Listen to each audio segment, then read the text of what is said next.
مچل جاؤ گے، گنبد خضرا جو دیکھو گے مچل جاؤ گے۔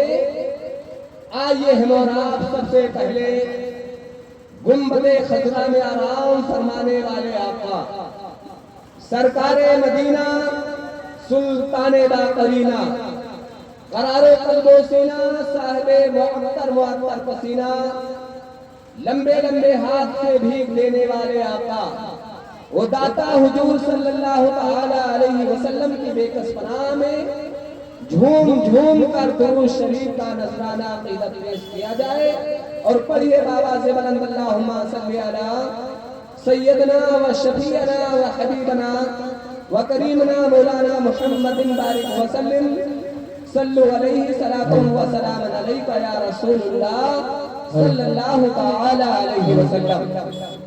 کچھ عرض کرنے سے پہلے نعت پاک کے دو چار صحرا حضرات، چاروں طرف سے جو انوار آ رہے ہیں، انوار آ رہے ہیں، چاروں طرف سے جو انوار آ رہے ہیں، انوار آ رہے ہیں، چاروں طرف سے جو انوار آ رہے ہیں، انوار آ رہے ہیں، اور محسوس ہو رہا ہے، محسوس ہو رہا ہے، سرکار آ رہے ہیں، سرکار آ رہے ہیں، اور گھر آمنہ کے شاہ، میرے نبی کی والدہ کا نام حضرت آمنہ تھا اور نبی کے والد کا نام، باپ کا نام حضرت عبداللہ تھا۔ میرے آقا جب تشریف لاتے ہیں، اس سے پہلے جب میرے آقا نہیں آئے تھے تو بہت برا ماحول تھا دوستو۔ یہ جو میری ماں بہنیں بیٹھی ہوئی ہیں، ان کو زندہ گاڑ دیا جایا کرتا تھا۔ نبی کے آنے سے پہلے ماں بہنوں کو کسی کے گھر میں اگر بچی پیدا ہوتی تھی، جب وہ بچی 4 سال کی یا 5 سال کی ہو جاتی تھی تو اس کا باپ خود لے جا کر کے ایک پھاوڑا لیتا تھا اور گڈھا کھود کر کے اور زندہ گاڑ دیا کرتا تھا۔ اور میرے آقا جب تشریف لاتے ہیں، یہ لڑکیاں جب زندہ گاڑی جا رہی تھی، رب کی بارگاہ میں دعا کرتی ہیں کہ اے مالک و مولا، اے پالنے والے، اے پروردگار، یہ ہم تک کب تک یہ ظلم ہوتا رہے گا، ہمارے اوپر کب تک ظلم ہوتا رہے گا؟ کوئی ایسا محبوب بھیج دے جو ہم سب کی عزت بڑھ جائے، ہم سب کی وقار بڑھ جائے۔ یہ بچیوں کی دعا اللہ تعالیٰ کی بارگاہ میں قبول ہوتی ہے۔ یہ بچیاں دعا کرتی ہیں تو اللہ کی بارگاہ میں ان کی دعا خالی نہیں جاتی ہے، بلکہ اللہ کی بارگاہ میں دعا قبول ہوتی ہے۔ اللہ تعالیٰ نے اپنے پیارے محبوب احمد مصطفیٰ صلی اللہ تعالیٰ علیہ وسلم کو اس دنیا میں 12 ربیع الاول کے دن صبح صادق کے وقت، آج ہم اور آپ کے گھر میں بچے پیدا ہوتے ہیں یا بچیاں پیدا ہوتی ہیں تو کوئی ٹائم مقرر نہیں ہوتا ہے۔ کہیں 12 بجے دن میں بچے پیدا ہوتے ہیں تو کہیں 12 بجے رات میں بچے پیدا ہوتے ہیں تو کہیں یعنی 9 بجے کے ٹائم میں پیدا ہوتے ہیں، کہیں 8 بجے، کہیں 10 بجے، کوئی ٹائم مقرر نہیں ہوتا ہے۔ لیکن میرے آقا ایسے وقت میں کیوں تشریف لاتے ہیں؟ میرے آقا ایسے وقت میں تشریف لاتے ہیں کہ رات ختم ہو رہی ہے اور صبح صادق کا وقت نمودار ہو رہا ہے، رات جا رہی ہے، دن شروع ہو رہا ہے۔ ایسے وقت میں میرے آقا تشریف لاتے ہیں کہ رات یہ نہ کہہ سکے کہ آقا ہم میں تشریف لائے۔ نہ رات دن کو چیلنج کر سکتی تھی اور نہ دن رات کو چیلنج کر سکتا ہے۔ ایسے وقت میں میرے آقا تشریف لاتے ہیں تو اسی پر شاعر نے لکھا ہے کہ 12 ربیع الاول دن پیر صبح صادق، دن پیر صبح صادق۔ میرے آقا تشریف لاتے ہیں 12 ربیع الاول کو، اور دن سوموار کا تھا، پیر کا دن تھا۔ صبح صادق کے وقت میں میرے نبی تشریف لاتے ہیں کہ 12 ربیع الاول دن پیر صبح صادق، دن پیر صبح صادق۔ اور گھر آمنہ کے شاہ، گھر آمنہ کے شاہ ابرار آ رہے ہیں، ابرار آ رہے ہیں۔ گھر آمنہ کے شاہ ابرار آ رہے ہیں، ابرار آ رہے ہیں۔ اور میدان سے ہٹیں گے ہرگز نہیں مسلمان، ہرگز نہیں مسلمان،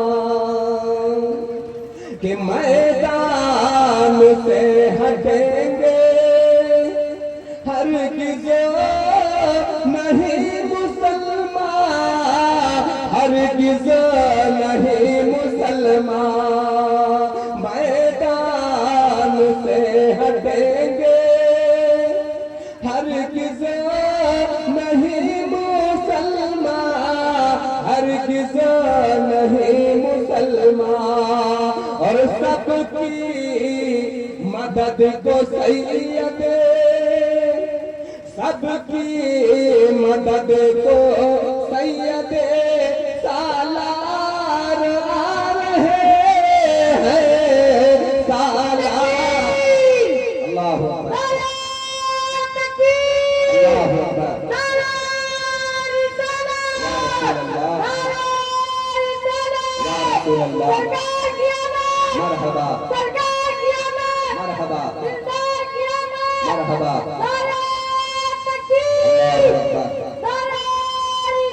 یا رسول اللہ۔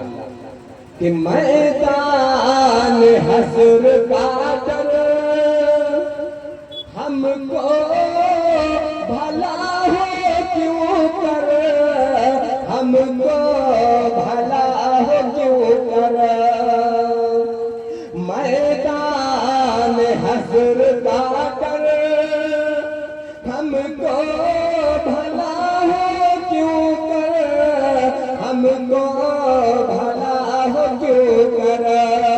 اور جب بخشوان ہم کو، جب بخشوان ہم کو سرکار آ رہے ہیں، سرکار آ رہے ہیں۔ جب بخشوان ہم کو سرکار آ رہے ہیں، سرکار آ رہے ہیں۔ اور محسوس ہو رہا ہے سرکار آ رہے، کر کے چاند بھی شرما جاتا تھا۔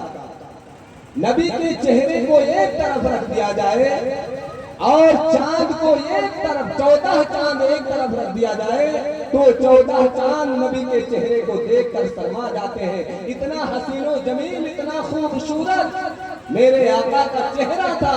میرے نبی کا چہرہ چاند سے چمکتا ہوا، چاند سے زیادہ چمکتا ہوا چہرہ تھا، اور میرے نبی کا جسم مہکتا تھا۔ جس گلی سے میرے آقا نکل جایا کرتے تھے وہ گلیاں مہکنے لگتی تھی۔ کہ شرمائے چاند دیکھ کے چہرہ رسول کا، چہرہ رسول کا، شرمائے چاند دیکھ کے چہرہ رسول کا، اور اللہ ہی جانے کیسا ہے، اللہ ہی جانے کیسا ہے رتبہ رسول کا، رتبہ رسول کا، اللہ ہی جانے کیسا ہے رتبہ رسول کا، رتبہ رسول کا۔ اور غفلت میں کہیں پاؤں نہ پڑ جائے، اس لیے پڑ جائے اس لیے کہ غفلت میں کہیں پاؤں نہ پڑ جائے، اس لیے پڑ جائے اس لیے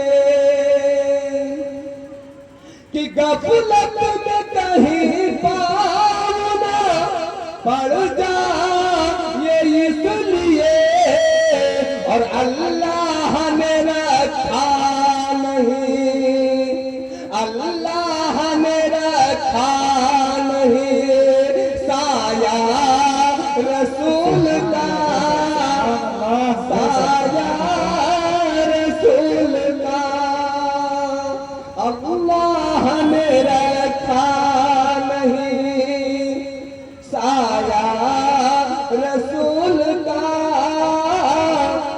سایہ رسول کا۔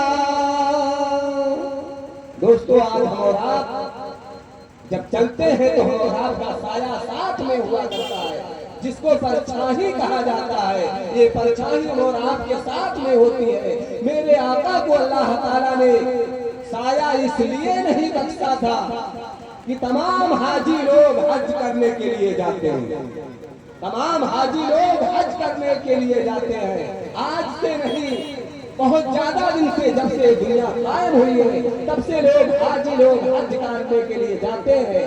تو اگر میرے آقا کا سایہ ہوتا تو حاجی لوگ جب جاتے تو ان کا قدم ان کے سایہ کے اوپر پڑتا، اس لیے اللہ تعالیٰ نے نبی کو سایہ نہیں عطا کیا۔ اللہ جسم اور جسمانیت سے پاک ہے، اور نبی کو سایہ اللہ تعالیٰ نے اس لیے عطا نہیں کیا تھا۔ اسی پر صاحب نے لکھا ہے کہ اللہ نے رکھا نہیں سایہ رسول کا، سایہ رسول کا۔ اور صدیق بولے سانپ سے، صدیق بولے سانپ سے، یڑی نہ ہٹے گی، یڑی نہ ہٹے گی۔ صدیق بولے سانپ سے، یڑی نہ ہٹے گی، یڑی نہ ہٹے گی۔ ایک سانپ رہتا تھا دوستو، ایک غار سور کے اندر ایک سانپ رہا کرتا تھا۔ وہ نبی کو دیکھنے کے لیے وہ سانپ بہت زیادہ دن سے بےتاب تھا کہ کب میرے آقا آ جائیں اس غار کے اندر، کب میرے آقا تشریف لے آئے تو میں آقا کے چہرے کو دیکھ کر کے ان کی زیارت کروں۔ آقا کے چہرے کو دیکھنے کے لیے وہ سانپ جانور جو تھا وہ بےتاب تھا، پریشان تھا۔ ایک دن میرے آقا اور صدیق اکبر رضی اللہ تعالیٰ عنہ، جو آپ کے خسر ہیں، آپ کے سسر ہیں صدیق اکبر، ساتھ میں چل دیتے ہیں۔ اور چلتے چلتے اسی غار کے اندر پہنچ جاتے ہیں جس میں وہ 500 یا 700 سال سے انتظار میں بیٹھا ہوا تھا کہ ایک نہ ایک دن میرے آقا ضرور تشریف لائیں گے. جب آقا تشریف لائیں گے تو میں آقا کے چہرے کو دیکھ کر کے اور میں ان کے چہرے کو دیکھ کر دیدار کر لوں گا اور زیارت ہو جائے گی. وہ صاحب انتظار میں بیٹھا تھا کہ اچانک میرے آقا اور صدیق اکبر پہنچ جاتے ہیں. جب صدیق اکبر پہنچتے ہیں آقا آرام کرنے لگتے ہیں. صدیق اکبر بیٹھ جاتے ہیں. ان کے جانب مبارک کے اوپر اپنے سر اقدس کو رکھ کر کے میرے آقا آرام کرنے لگتے ہیں. صدیق اکبر کیا دیکھتے ہیں کہ اس غار کے اندر بہت پرانا غار تھا. اس غار کے اندر تمام سوراخ تھے, تمام بل تھے. تمام سوراخوں کو صدیق اکبر نے بند کر دیا. سوچا کہ شاید کوئی جانور اس میں رہتا ہو, کوئی جانور نکل کر کے میرے آقا کو تکلیف یا مجھے تکلیف نہ پہنچا دے, اس لیے وہ سوراخ کو بند کر دیتے ہیں. ایک سوراخ باقی رہ جاتا ہے, ایک سوراخ باقی رہ جاتا ہے. اس میں صدیق اکبر نے اپنے انگوٹھے کو لگا دیا, اپنے ایڑی کو لگا دیتے ہیں کہ کوئی جانور نکل کر کے میرے آقا کو تکلیف نہ پہنچائے. آقا آرام کر رہے ہیں اور صدیق اکبر بیٹھے ہوئے ہیں. آقا آرام کرتے کرتے آپ آرام کرنے لگتے ہیں. اتنے میں وہ سانپ اندر آتا ہے, تمام سوراخوں میں جاتا ہے. وہ باہر نکلنا چاہتا ہے کہ میں باہر نکل کر کے نبی کے چہرے کی زیارت کر لوں. جب کوئی جگہ خالی نہیں پاتا ہے تو جس میں صدیق اکبر کا انگوٹھا لگا ہوا تھا, ایڑی لگی ہوئی تھی, وہ سانپ آتا ہے اور پہلے وہ اپنے بھاشا میں کہتا ہے اے صدیق اکبر اپنے انگوٹھے کو, اپنے ایڑی کو ہٹا لیجیے, اپنے ایڑی کو ہٹا لیجیے, میں باہر نکلنا چاہتا ہوں. صدیق اکبر سمجھ نہیں پاتے ہیں. وہ سانپ آتا ہے اور صدیق اکبر کے انگوٹھے میں ڈس لیتا ہے. سانپ کاٹ لیتا ہے. جب وہ سانپ کاٹ لیتا ہے تو سانپ کے کاٹنے سے صدیق اکبر کے جسم میں زہر پھیلنا شروع ہو جاتا ہے. زہر پھیلتے پھیلتے آپ کے جسم میں تمام پسینہ جسم سے نکلنے لگتا ہے. جب آپ پسینہ میں سرابور ہو جاتے ہیں, آقا آرام کرتے ہیں اور آقا کو خبر نہیں ہے کہ صدیق اکبر کو سانپ نے کاٹ لیا ہے. جب آپ کے جسم سے پسینہ ٹپکتا ہے, پسینہ نکلنے لگتا ہے تو میرے آقا کے چہرے کے اوپر پسینہ نکلتا ہے اور آ کر چہرے پر گر جاتا ہے. میرے آقا کو ٹھنڈک محسوس ہوتی ہے. جب ٹھنڈک محسوس ہوتی ہے تو آقا بیدار ہو جاتے ہیں. آقا اٹھ کر بیٹھ جاتے ہیں اور دیکھتے ہیں کہ صدیق اکبر بہت حیران و پریشان ہے, جسم سے پسینہ نکل رہا ہے. آقا پوچھتے ہیں اے صدیق اکبر, اے میرے صحابہ بتاؤ تم کو کس چیز نے پریشان کیا ہے, تم اتنا پریشان کیوں نظر آ رہے ہو؟ کیا کوئی جانور نے تمہارے جسم میں کاٹ تو نہیں لیا ہے؟ تو صدیق اکبر کہتے ہیں اے میرے آقا شاید کسی جانور نے میرے انگوٹھے میں کاٹ لیا ہے. جب ہم اور آپ آئے تھے اے میرے آقا, جب ہم اور آپ اس غار کے اندر تشریف رکھے تھے, جب قدم رکھا تھا تو تمام سوراخ تھے, میں نے تمام سوراخوں کو بند کر دیا. ایک سوراخ خالی رہ گیا تھا, اس نے اپنے انگوٹھے کو لگا دیا تھا. شاید میرے انگوٹھے میں کسی جانور نے کاٹ لیا ہے. میرے آقا فرماتے ہیں اے صدیق اکبر گھبرانے کی بات نہیں ہے, پریشان ہونے کی بات نہیں ہے. یہ کوئی اور غیرو جانور نہیں ہے. یہ جانور جس نے تمہارے انگوٹھے میں کاٹا ہے, تمہارے ایڑی میں کاٹا ہے, وہ کوئی دوسرا جانور نہیں ہے. یہ 500 سال سے میرے انتظار میں سانپ بیٹھا تھا جو میرے چہرے کی زیارت کرنا چاہتا تھا. جب تم نے اس انگوٹھے کو نہیں ہٹایا تو شاید اسی جانور نے تمہارے انگوٹھے میں کاٹ لیا ہے. ابھی میں فوراً اس جانور کو بلاتا ہوں. میرے آقا اتنا فرماتے ہیں کہ وہ میرے آقا اپنے منہ سے لابے دہن نکالتے ہیں, یعنی لابے دہن نکالتے ہیں, دھوپ نکالتے ہیں, اور جس جگہ کے اوپر سانپ نے کاٹا تھا فوراً دھوپ کو لگاتے ہیں. دھوپ کا لگانا ایسا ہوتا ہے کہ جسم سے زہر سب ختم ہو جاتا ہے اور صدیق اکبر اٹھ کر بیٹھ جاتے ہیں. میرے آقا فرماتے ہیں اب وہ سانپ نکل کر کے باہر آتا ہے اور کہتا ہے نبی کے قدموں میں گر جاتا ہے سانپ اور کہتا ہے الصلاۃ والسلام علیکہ یا رسول اللہ، الصلاۃ والسلام علیکہ یا حبیب اللہ. آقا کو سلام بھیجتا ہے، پھر سلام کرنے کے بعد دیدار کر لیتا ہے، زیارت ہو جاتی ہے، پھر وہ ساتھ پھر واپس چلا جاتا ہے. نعرے تکبیر. یڑی نہ ہٹے گی، یڑی نہ ہٹے گی، صدیق بول سانپ سے یڑی نہ ہٹے گی، اور میں ایسا ویسا ہوں نہیں، میں ایسا ویسا ہوں نہیں. ارے شیدا رسول کا، شیدا رسول کا، میں ایسا ویسا ہوں نہیں. شیدا رسول کا، شیدا رسول کا. اور صدیق کو تو سانپ نے کاٹا تھا، اس لیے کاٹا تھا، اس لیے صدیق کو تو سانپ نے کاٹا تھا، اس لیے کاٹا تھا، اس لیے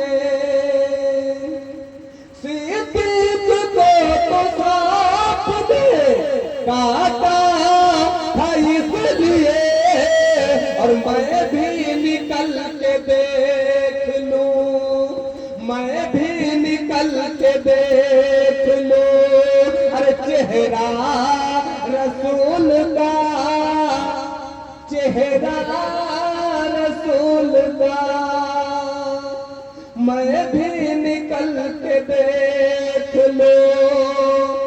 چہرہ رسول کا، چہرہ رسول کا.